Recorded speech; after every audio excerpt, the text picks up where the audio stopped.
무조건적으로 화를 낸다. 대적하는 분위기만 지속적으로 조성하게 된다면, 그리고 화가 났을 때 그 원인을 내부에서 찾는가 외부에서 찾는가, 쟤는 도대체 왜 저러나, 저게 재밌나, 궁극적으로는 큰 싸움이 될 가능성이 높다. 그래서 이런 이야기들의 공통적인 것은, 안녕하세요, 단순연애입니다. 여러분, 결혼하기 전에 꼭 확인해야 할 부분이 있다면 그게 뭐라고 생각을 좀 하시나요? 제가 생각할 때 결혼하기 전에 꼭 확인해야 할 부분이 있다면 첫 번째로는 언어 대화의 습관이 가장 중요하지 않을까라고 저는 생각을 합니다. 특히 중요한 것은 우리가 화가 났을 때 어떻게 이야기하고 어떻게 풀어나가는 것인가, 그 부분이잖아요. 다시 말하면 사소한 차이를 이해하고 용서할 능력이 되어 있는지, 그걸 판단하는 능력, 그게 가장 매우 중요하다고 저는 생각이 듭니다. 어떤 자신의 상황과 처지를 고려하지 않고 무조건적으로 화를 낸다.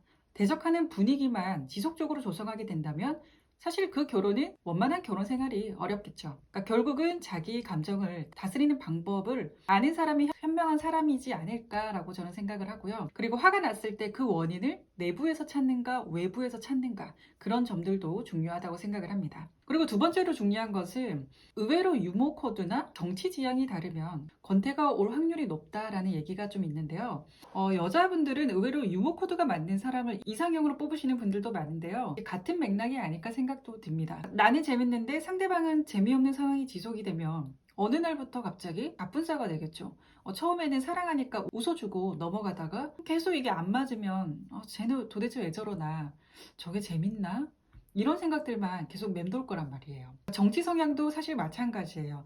우리가 기본적으로 지지 정당이 다르거나 견해가 다른 분들은 처음에는 그러려니 해도 상대방의 의견에 동조하여 변하지 않는 이상은 쉽게 바뀌지 않기 때문에 궁극적으로는 큰 싸움이 될 가능성이 높다. 그리고 종교가 다르면 역시 다툼이 생기겠죠. 서로의 종교를 이해하고 인정하는 것이 아니라면 더더욱 그렇겠죠. 불교와 기독교가 서로 얼만큼 이해할 수 있을까, 이렇게 생각을 하면 될 것 같은데요. 특히 종교는 그 성격상 배타적인 경우가 좀 많잖아요. 그래서 종교 차이로 인한 이혼도 실제로 많다고 합니다.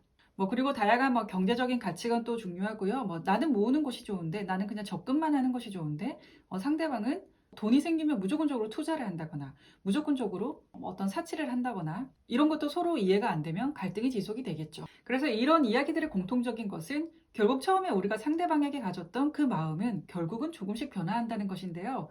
이 부분은 사실 사람이기 때문에 우리도 어쩔 수 없다고는 생각을 합니다.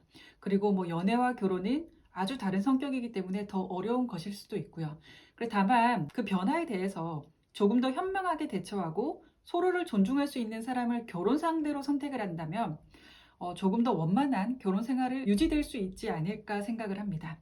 올해 결혼을 생각하시는 분들, 그리고 결혼을 준비하시는 분들 모두 지금 나는 결혼하기에 정말 적합한 사람인가, 그리고 상대방을 존중할 줄 아는 사람인가를 한번 생각해보는 계기가 되셨으면 좋겠습니다.